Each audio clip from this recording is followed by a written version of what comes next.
തുപ്പുന്ന മരപ്പാവ. കേശു കുട്ട നിറയെ അടയ്ക്കയുമായി ചന്തയിലേക്ക് തിരിച്ചു. ചന്ത തുടങ്ങും മുമ്പ് എത്തണം. പെരുന്തച്ചൻ നിർമ്മിച്ച പാലത്തിൽ കൂടി പോകാം. അപ്പോൾ ചന്തയിൽ പെട്ടെന്നെത്താം. കേശു പാലത്തിൽ കൂടി നടന്നു. പണ്ട് പുഴ നീന്തിക്കടന്നു വേണമായിരുന്നു അക്കരെ എത്താൻ. ഇന്ന് പെരുന്തച്ചൻ്റെ ബുദ്ധിസാമർഥ്യം കൊണ്ട് പുഴ കടക്കാൻ ഒരു പാലമായി. പെരുന്തച്ചനെ മനസാ അഭിനന്ദിച്ചുകൊണ്ട് കേശു പാലത്തിൻ്റെ അറ്റത്തെത്തി. പെട്ടെന്നാണത് സംഭവിച്ചത്.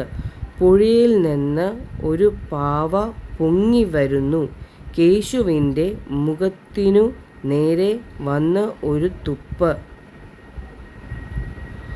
ഓർക്കാപ്പുറത്ത് സംഭവിച്ചതിനാൽ കേശുവിൻ്റെ കൈ കുട്ടയിൽ നിന്നും വിട്ടുപോയി. കുട്ടയും അടയ്ക്കയും താഴോട്ട്. കേശു സങ്കടപ്പെട്ട് താഴോട്ടിരുന്നു പോയി. പാലത്തിൽ കയറിയ കുട്ടികളുടെയും പ്രായമായവരുടെയുമെല്ലാം മുഖത്ത് ആ പാവ തുപ്പി.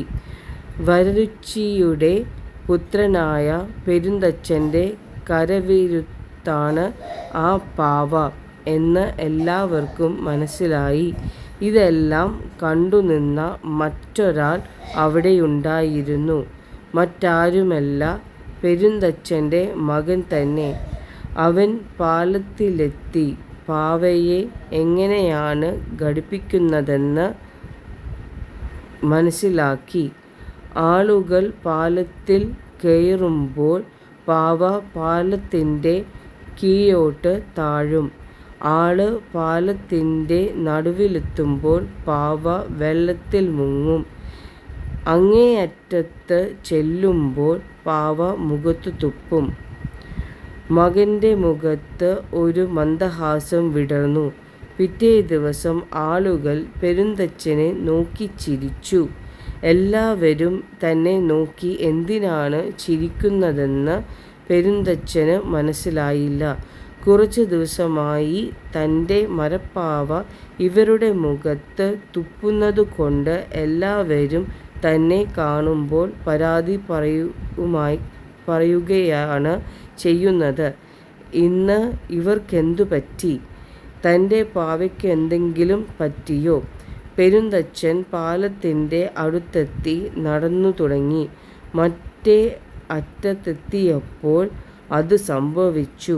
പെരുന്തച്ചൻ്റെ മരപ്പാവ തുപ്പാനായി വാ പൊളിച്ചപ്പോഴേക്കും മറ്റൊരു യന്ത്രപ്പാവ പെട്ടെന്നുയർന്നു വന്ന് ചെപ്പയ്ക്ക് ഒറ്റയടി.